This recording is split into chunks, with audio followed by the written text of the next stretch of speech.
ঢাকের আওয়াজ।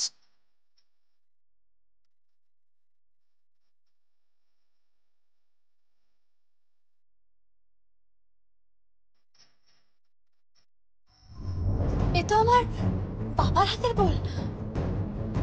বাবা এসে গেছে, বাবা এসে গেছে।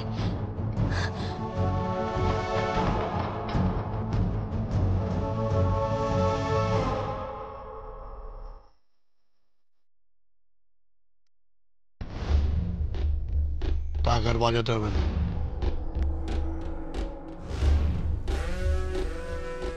কেন আর বাজাবে না ছোট কর্তা বাবু? সাপের বিন শুনলে সবার আগে সাপ আসে, আর গঙ্গার ঢাক বাজানো শুনলে সবার আগে কে আসবে জানো? কে? ওই দেখো।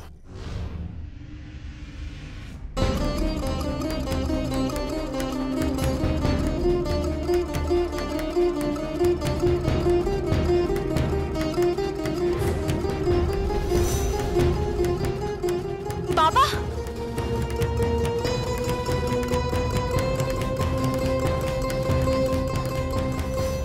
বাবা, বাবা তুমি ঢাক বাজাচ্ছ কেন? আর তোমরা কখন এলে? আমাকে খবর দাওনি কেন? কি করো না মা, বোন, তোমরা কখন এলে? আরে আজ তোর বউ ভাত ফুলসজ্জা, কিন্তু কর্তাবাবু যে বলছেন। কি বলছেন? ফুলসজ্জা হবে না।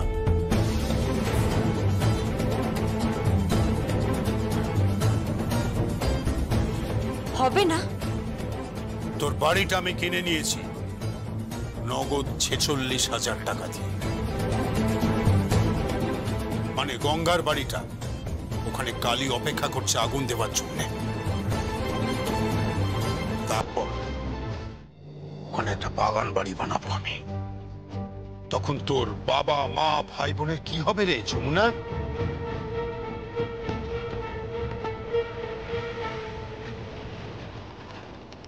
না, ওর বোনকে কিন্তু আমি মানে ভূষণ কাকা,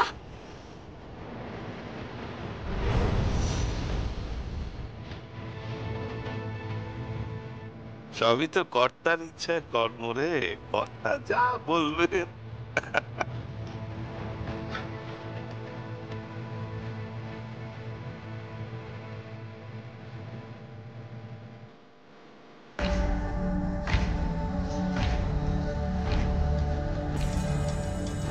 আপনি কি চাইছেন? বারবার তুই আমাকে মাতে দিচ্ছিস আর আমি সহ্য করে যাচ্ছি, কিন্তু সবসময় এটা হতে পারে না যমুনা। শোন, রকি আজ রাতে তোকে একটা ঘরে নিয়ে যাবে। সেই ঘরে সারা রাত ধরে তুই ঢাক বাজাবি। চারিদিক বন্ধ কর, খুব একটা কেউ সেখানে যাতায়াত করে না। তুই সারা রাত ঢাক বাজাবি। মনে রাখিস, তোর ঢাকের শব্দ যদি থেমে যায় তাহলে কিন্তু তোর গ্রামের বাড়িতে আগুন লেগে যাবে।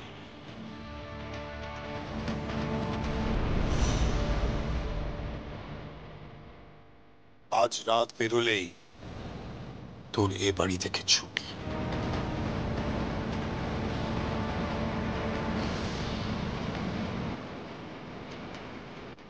কেন করতেছেন বাবা আপনি? কর্তাবাবু এসব কেন করছেন কর্তাবাবু? ওর ঢাকের শব্দ যদি বন্ধ হয়ে যায় তাহলে আমি বুঝবো যে ও আমার ছেলের ফুলসজ্জার ঘরে গেছে। আর যদি যাস তাহলে তোর ওই গ্রামের বাড়িতে আগুন লেগে যাবে। তোকে তো আমি আমার ছেলের জীবন সঙ্গিনী হতে দেব না যমুনা। এ বাড়ির বউ হতে আমি তোকে দেব না। তোর ফুলসজ্জা হবে না। আজ সারা রাত তোকে ফুলসজ্জার ঘরের বাইরে থাকতে হবে। শ্বশুর মশাইয়ের সঙ্গে পুত্রবধূর বাজি, বেশ ধরলাম বাজি। ফুলসজ্জার ঘরে আমিই থাকব। আমি আপনার কাছে হাত জোর করছি, আপনার পায়ে পড়ছি আমি। না,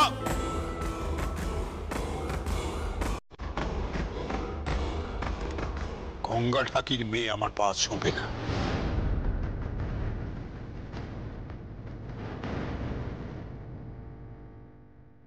কেন? কত চ্যাটেন চ্যাটেন কথা বলেছিস, যত পেরেছিস তত অপমান করছিস আমাকে। যা এখান থেকে, কাউকে নিয়ে যাও ওকে এখান থেকে।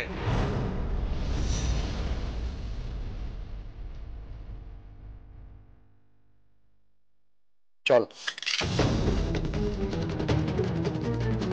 বৌদি গায়ে হাত দিতে নিয়ে থাকো, আমি যাচ্ছি।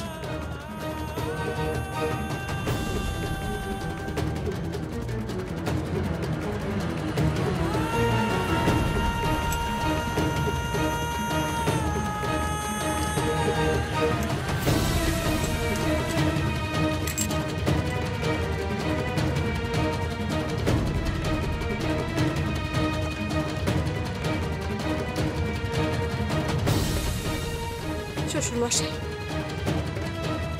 ধর্মে সইবে না? আমার ধর্মে সইবে। তুই যদি একবার ঢাক বাজানো বন্ধ করেছিস বা আমার ছেলের ফুলসজ্জার ঘরে গেছিস, তাহলে কিন্তু তোর বাড়িতে আগুন লেগে যাবে। তোর মা, বাবা, ভাই, বোন তখন সব রাস্তায় পড়ে থাকবে।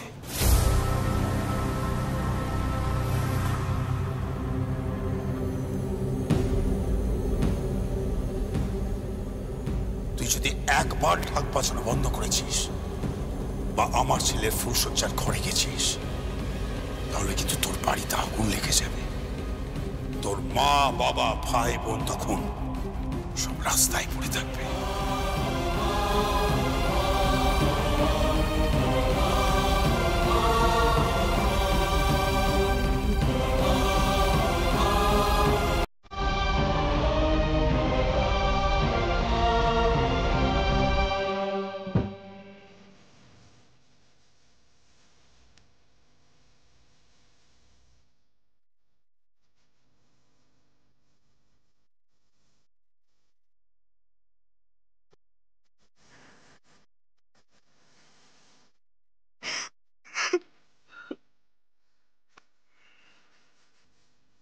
আজ রাতেই এই বাড়ি থেকে তোকে আমি বিদায় করে দেব।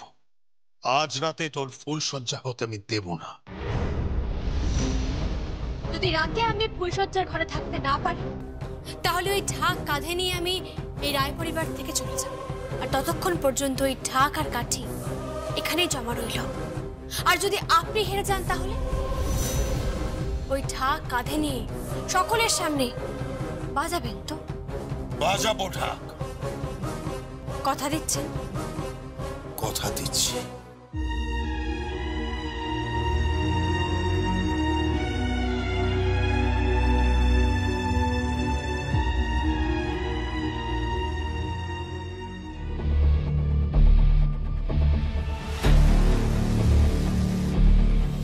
কল্যাণ। হ্যাঁ দাদা। ওদের খাওয়া দাওয়ার বন্দোবস্ত কর।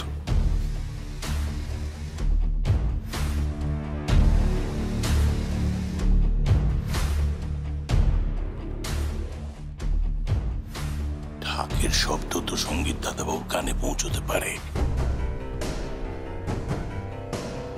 ওই নাচঘর এমন ভাবে নির্মাণ করা হয়েছে যে ওই ঘর থেকে ঘুঙুরের শব্দ, হারমোনিয়ামের শব্দ, তবলার শব্দ, কোনো শব্দই অন্দর মহলে পৌঁছয় না। বড় ঘরটার কানে পৌঁছাবে কি করে? দাদা ওই নাচঘরের ঠিক ওপরের ঘরে থাকবেন। ওই নাচঘর সম্পর্কে অনেক গল্প শুনেছি। একসময় ওই ঘরে ভাই নাচ হতো, আর আজকে ওই নাচ করে এই রায়বাড়ির বউ যমুনা ঢাক বাজাবে।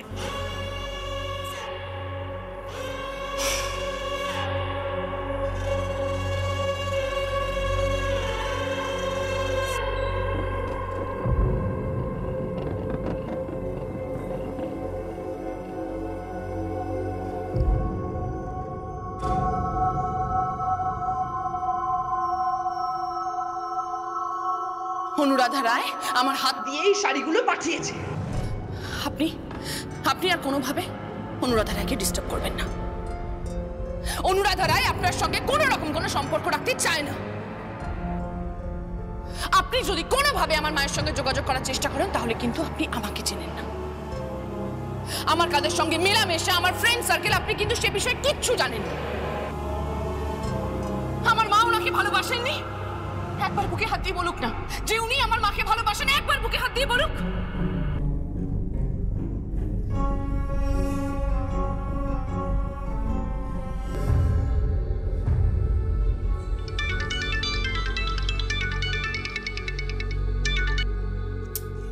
হ্যালো, হ্যালো, মাফ করবেন অনুরাধা দেবী এত রাতে আপনাকে ফোন করার জন্য। আপনি আপনি কেন ফোন করেছেন?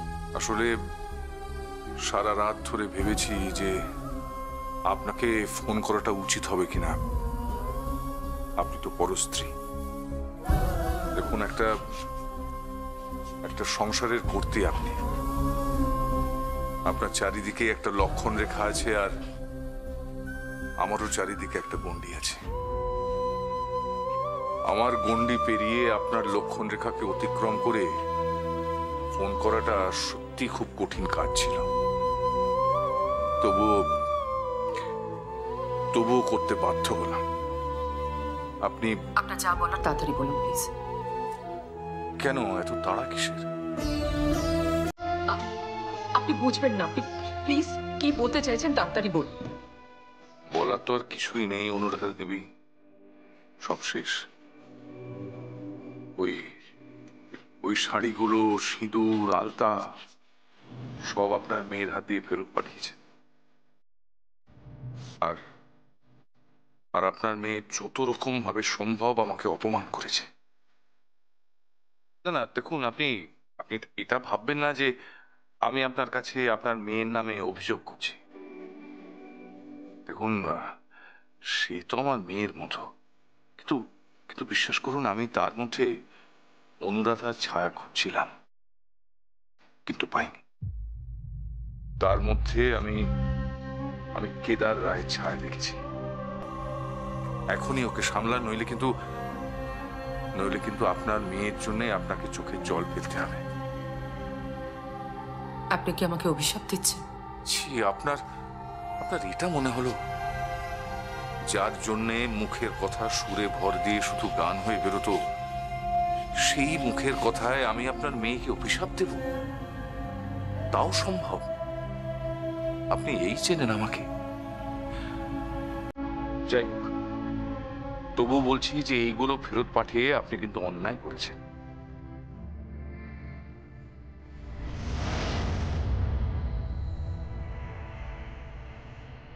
আপনি ফোনটা রাখুন। কেন? আপনি প্লিজ ফোনটা রাখুন। সবাই ভুল বুঝবে আমাকে। আপনি কেন আমাকে ফোন করেন বারবার বলুন তো? কেন ফোন করেন? প্লিজ আপনি আমায় ফোন করবেন না। কি হয়েছে? আপনি প্লিজ ফোনটা রাখুন। আমি কি ফোন করছি, please. Hello,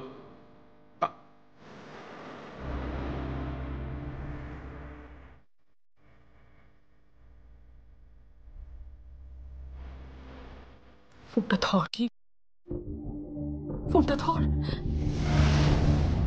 my god, O check করছিল নিশ্চয়।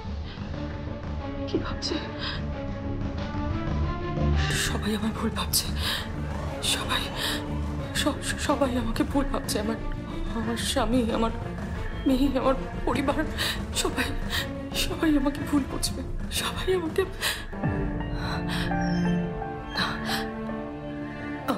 আমার শাশুড়ি মা আমাকে ভুল বোঝেন না। আমার শাশুড়ি মা আমাকে ভুল বোঝেন না। যমুনাও আমাকে ভুল বুঝবে না। আমি শিওরও আমাকে ভুল বোঝে না। আমি শিওর।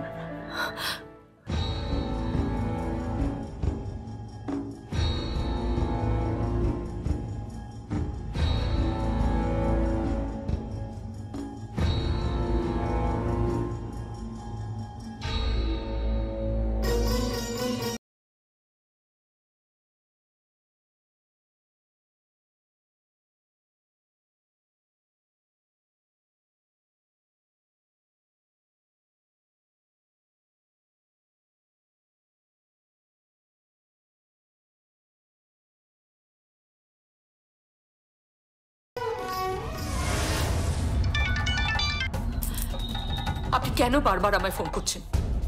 কেন ফোন করছেন? আমাকে সবাই ভুল বুঝছে। সবাই, আপনি বুঝতে পারছেন না?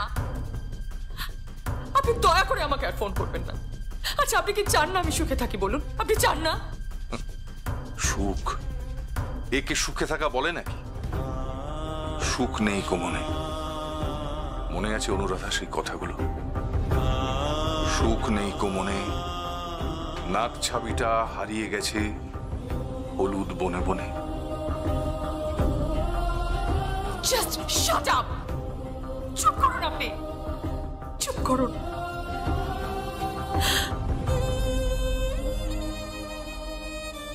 আমাকে আমার মতো থাকতে দিন প্লিজ। যে যেখানে আছে তাকে সেখানে থাকতে দিন। আমি বড্ড হারাবার ভয় পাই, বড্ড হারাবার ভয় পাই। আমার স্বামী, পরিবার,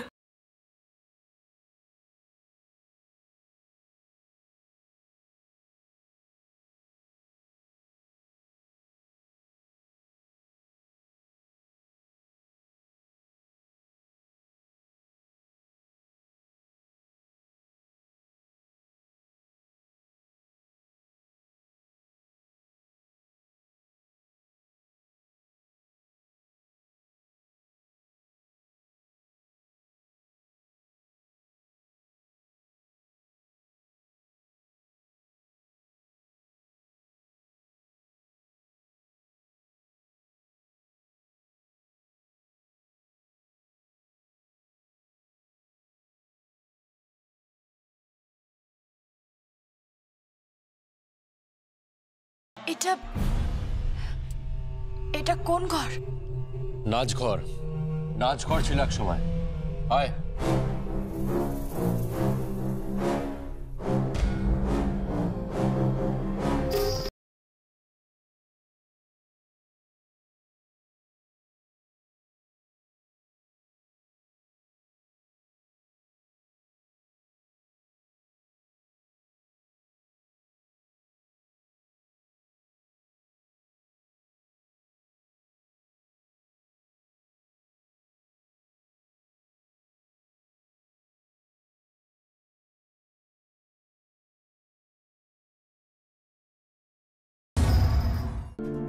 আরে ওঠ না, বিছানাটা করতে দে। একেবারে ধুমসি মেয়ে হয়েছে, নিজে থেকে তো কুটোটা নেড়ে দেখিস না, একেবারে পাটরানি হয়েছে। মা প্লিজ কমেন্ট্রি শুরু করো না তো তুমি। হ্যাঁ, মা কথা বললেই তো কমেন্ট্রি শুরু করা হয় না, একেবারে বাপের মতো হয়েছে, মায়ের খুদ ধরতে ব্যস্ত। ওই তোকে তো কোনোদিন দেখলাম না বই খুলে পড়তে বসতে। মা তুমি ব্যাকডেটেড, আমি এখন অনলাইন ক্লাস করি। ওই লাইন ক্লাস করিস তুই? মা ওটা ওই লাইন ক্লাস নয়, ওটা অনলাইন। বুঝো না কিছু তুমি তো। হ্যাঁ, আমি তো কিছুই বুঝি না। শোন, আমাদের কালে না ওসব ছিল না, বুঝেছিস? বই পড়ে পাশ করতে হতো। আর ভুলে যাস না, তোর মা না গ্র্যাজুয়েট। বেশি কথা একেবারে বলবি না, যেদিন হবি সেদিন কথাটা বলবি। এই নে, ওঠ ওঠ ওঠ ওঠ। তুমি তো বড্ড বেশি খিটখিট করো। দূর। হ্যাঁ, আমি তো খিটখিট করি। মেয়ের মা হতিস, বুঝতিস।